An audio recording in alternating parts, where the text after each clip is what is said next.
اللہ اللہ اللہ۔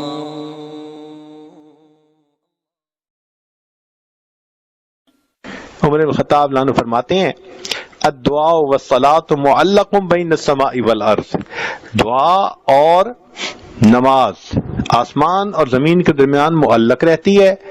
فلا يصعد الى اللہ منہ شیء حتی یصلی علی النبی صلی اللہ علیہ وسلم، وہ اوپر نہیں جاتی جب تک نبی علیہ السلام پر درود شریف نہ پڑھا جائے۔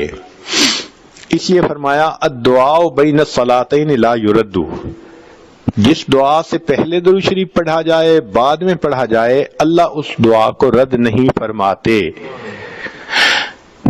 ایک حدیث پاک میں ہے کہ بعض اوقات انسان پڑھنے کی بجائے لکھ رہا ہوتا ہے، تو جب نبی علیہ السلام کا نام نامی اسم گرامی آئے تو آگے صلی اللہ علیہ وسلم یہ پورا لکھنا چاہیے۔ کیوں؟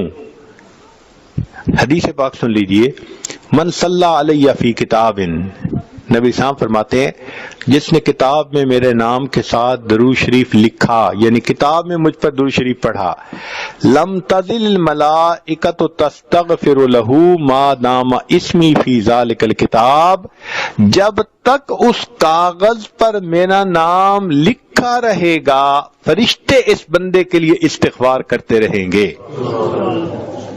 یہ کتنا نفع کا سودا ہے، سبحان اللہ۔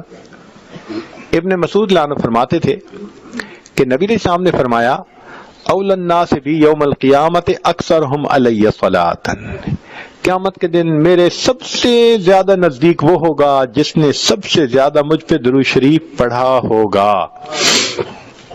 ابو بکر عنہ فرماتے ہیں الصلاۃ علی النبی امحق للذنوب من الماء البارد للنار، کہ جس طرح ٹھنڈا پانی آگ کو جلدی سے بجھا دیتا ہے، درود شریف انسان کے گناہوں کو اس سے بھی جلدی مٹا دیتا ہے۔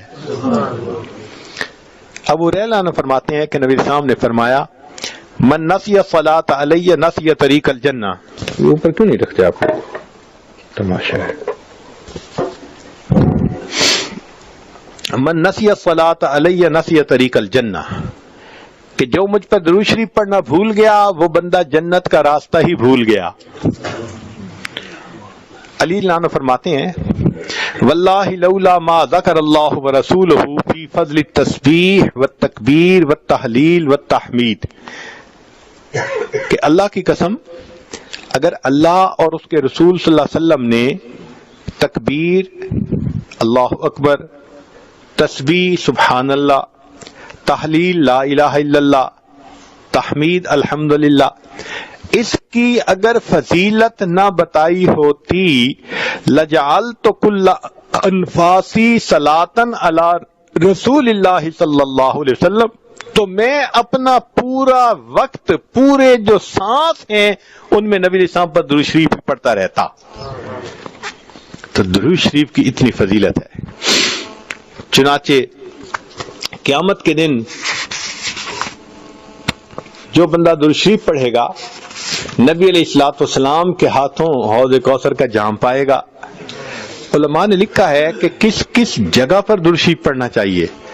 المواضع التي يصلى ويسلم علیہ صلی اللہ علیہ وسلم، تو وہ فرماتے ہیں دخول المسجد والخروج منہ، مسجد میں داخل ہوتے ہوئے درود شریف پڑھے اور نکلتے ہوئے پڑھے، والتشہد التحیات میں پڑھے، ورؤیت المساجد، مسجد پہ نظر پڑے تو درود شریف پڑھے، دخول الاسواق، بازار میں داخل ہوتے ہوئے درود شریف پڑھے، دخول البیت والخروج منہ، گھر میں داخل ہوتے ہوئے درود شریف پڑھے، گھر سے نکلتے ہوئے درود شریف پڑھے، نسیان الحاجہ، کوئی بات بھول جائے، چیز رکھ کے بھول جائے تو نبی علیہ السلام پہ درود شریف پڑھے، وقت الفقر، تنگی کا وقت ہو تو نبی علیہ السلام پہ درود شریف پڑھے، فی بدایت العلم، اور اگر علم کی مجلس ہو تو اس کے شروع میں درود شریف پڑھے، فی البدایت فی الخطب، خطبے کے شروع میں درود شریف پڑھے، والانتہاء فی مجالس العلم، مجلس علم کے اختتام پہ درود شریف پڑھے،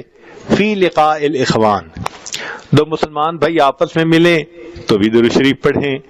فی موادعاتہم و مفارقتہم، ملتے ہوئے جدا ہوتے ہوئے درود شریف پڑھیں. مدارست حدیث النبوی صلی اللہ علیہ وسلم، نبی علیہ السلام کی حدیث پڑھاتے ہوئے درود شریف پڑھیں. عند تذکرتہ صلی اللہ علیہ وسلم، جب محبوب صلی اللہ علیہ وسلم کا تذکرہ آئے تو درود شریف پڑھیں. عند ذکر اصحابہ، نبی علیہ السلام کے صحابہ کا تذکرہ آئے اس وقت بھی درود شریف پڑھیں. عند ذکر شیء من معاصرہ، نبی علیہ السلام کے معاصر میں ان کی بچی ہوئی چیزیں جو تھیں، جیسے منہ مبارک تھے، آپ کا جبہ مبارک تھا، آپ کا عصا مبارک تھا، کوئی چیزیں اگر آپ دیکھیں میوزیم میں یا کسی جگہ تو ان کو دیکھ کے بھی درود شریف پڑھیں. عند دخول المدینہ، مدینہ داخل ہو تو درود شریف پڑھیں. عند المرور علی قبرہ صلی اللہ علیہ وسلم، نبی علیہ السلام کے روضہ انور پہ حاضری ہو تو اس وقت بھی نبی علیہ السلام پر درود شریف پڑھیں. اب درود شریف کے کیا فوائد ہوں گے؟ علماء نے لکھا ہے انہا سبب لہدایت المصلی و حیات قلبہ، کہ درود شریف پڑھنے والے کو اللہ تعالیٰ ہدایت دیتے ہیں، اس کے دل کو زندہ کر دیتے ہیں. انہا سبب لزیادت محبت رسول اللہ، کہ اس درود شریف کے پڑھنے سے نبی علیہ السلام کی محبت میں اضافہ ہوتا ہے. انہا سبب لزیادت محبت العبد لرسول اللہ، کہ جو درود شریف زیادہ پڑھتا ہے نبی علیہ السلام کو اس بندے سے محبت زیادہ ہو جاتی ہے. انہا سبب قرب العبد من ربہ یوم القیامہ، کہ اس قیامت کے دن اس بندے کو اپنے رب کا قرب ملے گا جو زیادہ درود شریف پڑھتا ہوگا.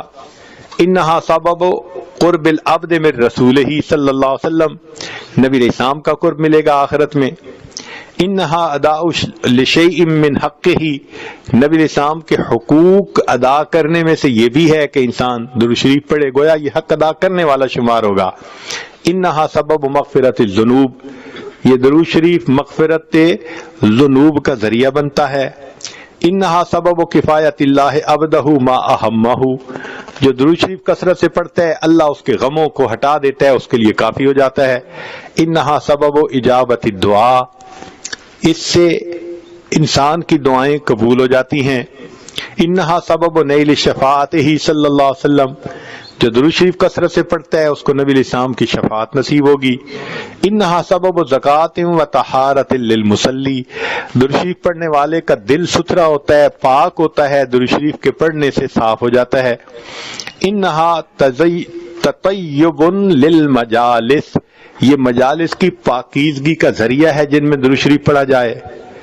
انہا تنفی عند العبد صفت البخل، نبی علیہ السلام نے فرمایا جو درود شریف پڑھنے والا ہو وہ کنجوس نہیں ہوتا، وہ بخیل نہیں ہوتا.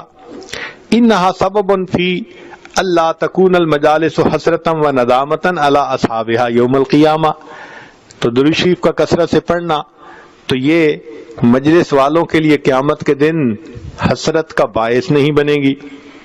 انہا سبب لرد النبی صلی اللہ علیہ وسلم الصلاۃ والسلام علی من یصلی و یسلم علیہ، جو نبی علیہ السلام پر درود بھیجتا ہے اس بندے پر اللہ تعالیٰ 10 رحمتیں نازل فرماتے ہیں. تو اس نے نبی علیہ السلام پر درود شریف پڑھا اور اس کے بدلے اللہ نے اس پر رحمتیں فرمائیں. انہا سبب لنشر الثناء الحسن عن العبد فی الملأ الاعلی، تو پھر جو درود شریف زیادہ پڑھتا ہے تو اللہ تعالیٰ فرشتوں کی جماعت میں اس بندے کی تعریف فرماتے ہیں. انہا سبب للبرکت فی ذات المصلی و عملہ و عمرہ و مصالحہ، کہ جو بندہ درود شریف پڑھتا ہے اللہ اس کی عمر میں، اس کے رزق میں، اس کے مصالح اور کاموں میں برکت عطا فرما دیتے ہیں. پھر انہا سبب لتثبیت قدم العبد علی الصراط والزواج علیہ، درود شریف کا کثرت سے پڑھنا پل صراط کے اوپر سے آسانی سے گزرنے کا ذریعہ بن جاتا ہے. اور پھر ایک آخری last but not the least, انہا سبب لثقل کفۃ المیزان، کہ درود شریف قیامت کے دن میزان کے پلڑے کے بھاری ہونے کا سبب بن جائے گا.